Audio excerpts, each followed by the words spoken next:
Back when the original New Super Mario Bros. Came out, people were excited.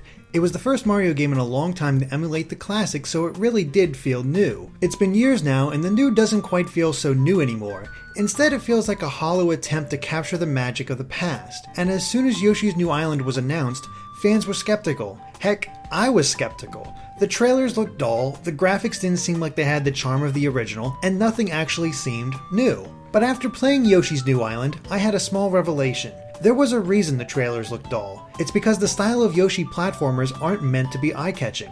They're all about exploration, slowly checking every inch of a level in order to find the collectibles before moving on to the next. If you were to simply rush through every level as quickly as you could, the game could be beaten in less than 3 hours. But that isn't the point. This is a slow, thoughtful game that challenges players with exploration and not getting hit before reaching the goal. And in that way, it's just like the original Yoshi's Island. The game actually picks up soon after the events of the original, with the stork dropping off baby Mario and Luigi at their new parents' house. But it turns out that these people aren't actually their parents. In a panic, the stork takes the babies and tries to fix his mistake.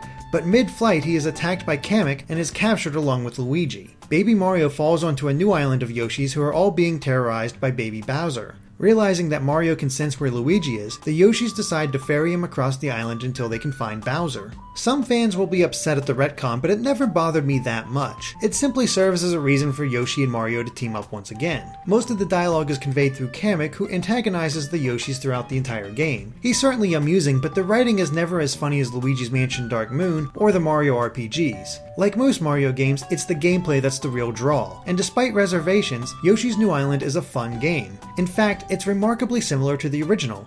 Yoshi can run, jump, use his flutter jump, eat enemies to make them eggs, and throw the eggs. He can move while throwing the eggs and the angle can be locked into place. If he could do it in the original, he can do it here. And it all feels very responsive and easy to control. Mistakes are the fault of the player, not the game. There are 6 worlds in total with 8 levels each, and within each level are 3 items to collect. Flower tokens, red coins, and miniature stars. The stars are the only collectible with any real importance though. If Yoshi ever gets hit, Mario will fly off his back and begin to cry as he floats around in a bubble. A counter will also begin to decrease. If it hits 0, baby Mario is kidnapped and you lose a life. Between Mario's iconic cry and the panic of getting him back, it can create some tense moments, especially if you get knocked far away. The stars actually increase the counter, giving Yoshi more time to recover Mario. As I said before, beating a level is simple in Yoshi's New Island. The platforming isn't too tricky and Yoshi can only die if he loses Mario, falls into a pit, or gets crushed. But if you do play it that way, you'll have an extremely dull experience. Yoshi is at its best when you're trying to collect everything in a level. It's where the true challenge comes in. Crossing a platform is simple, but if you're trying to cross that same platform while also aiming an egg, then it becomes a bit trickier. Add in enemies and other obstacles and it can be a real challenge. And 30 stars are needed in each level, so even taking a single hit could mean failure. This isn't required to do, but it does provide the challenge that many people want. Finding everything in every level of a world unlocks a special stage, and if you were still complaining about the lack of challenge, you'll definitely find it here. While collecting everything is where the game shines, that doesn't mean that developers didn't try to bring in new features. The most obvious one are the giant eggs, or Egg Dozers.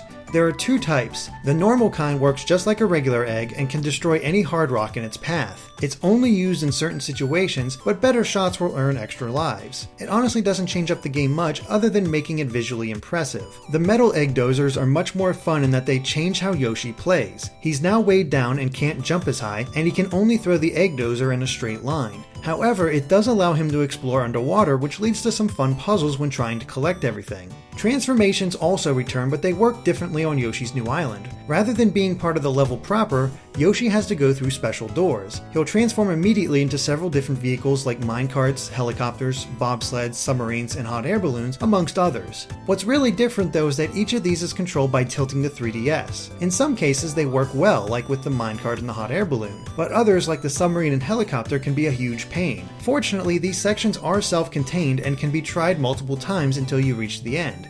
They work fine, but they aren't the delight they were in the original. Finally, there are mini-games that can be unlocked as each world is completed. Most of them task players to work together using various abilities of Yoshi, popping balloons with eggs, collecting stars, seeing who can flutter jump the farthest are just some of the examples. They're fun as an extra, but I doubt anyone will play them more than a few times. Fortunately, download play is available, so only one copy of the game is required. One of the most controversial elements of Yoshi's New Island is definitely its visual style. It's an odd look that combines the watercolor appearance of the backgrounds with a 3D Yoshi and enemies. Screens, trailers, and even the footage you're watching now just doesn't do the look justice. For whatever reason, the game looks its best when being played on the 3DS. While I don't think it surpasses the look of the original, I do believe the style works.